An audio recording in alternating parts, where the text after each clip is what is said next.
किसी गांव में एक साधु रहा करता था। वह जब भी नाचता था तभी बारिश हुआ करती थी। इसीलिए जब भी गांव के लोगों को बारिश की जरूरत होती तब यह लोग साधु के पास जाते और उनसे अनुरोध करते कि वह नाचे। जब वह नाचने लगते तो बारिश जरूर होती थी। कुछ दिनों बाद 4 लड़के शहर से गांव में घूमने आए। जब उन्हें यह बात पता चली कि किसी साधु के नाचने से बारिश होती है, उन्हें यकीन नहीं हुआ। शहरी पढ़ाई लिखाई के घमंड में उन्होंने गांव वालों को चुनौती दे दी कि अगर हम भी नाचेंगे तो बारिश होगी, और अगर हमारे नाचने से बारिश नहीं हुई तो साधु के नाचने से भी बारिश नहीं होगी। अगले दिन सुबह सुबह गाँव वाले उन चारों लड़कों को लेकर साधु के कुटिया के पास पहुंचे। गांव वालों ने साधु को सारी बात बताई। फिर उन लड़कों ने नाचना शुरू कर दिया। पहले लड़के ने नाचना शुरू किया। आधा घंटा नाचा, फिर थक कर बैठ गया, पर बादल नहीं दिखे। कुछ देर बाद दूसरे लड़के ने भी नाचना शुरू कर दिया।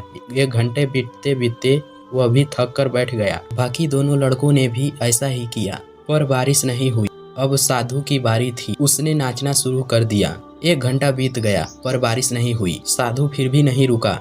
वह नाचता रहा। नाचते नाचते 2 घंटे बीत गए, पर बारिश नहीं हुई। 4 घंटे बीत गए, लेकिन साधु तो रुकने का नाम ही नहीं ले रहा था। धीरे धीरे शाम ढलने लगी कि तभी बादलों की गड़गड़ाहट सुनाई दी और थोड़ी देर बाद जोरों की बारिश होने लगी। यह देखकर चारों लड़के तंग रह गए और तुरंत साधु से क्षमा मांगी। फिर चारों लड़कों ने साधु से पूछा, बाबा भला ऐसा क्यों? हमारे नाचने से बारिश नहीं हुई और आपके नाचने से बारिश हो गई। साधु ने उत्तर दिया, जब मैं नाचता हूँ तो 2 बातों का ध्यान रखता हूँ। पहली बात तो मैं यह सोचता हूँ कि अगर मैं नाचूंगा तो बारिश को होना ही पड़ेगा, और दूसरी यह कि मैं जब तक नाचूंगा तब तक की बारिश न हो जाए। सफलता पाने वाले में भी यही गुण विद्यमान होता है।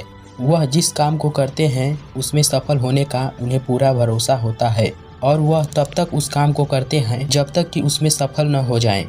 इसलिए अगर हमें सफलता हासिल करनी है तो इस साधु की तरह ही अपने लक्ष्य को प्राप्त करना होगा।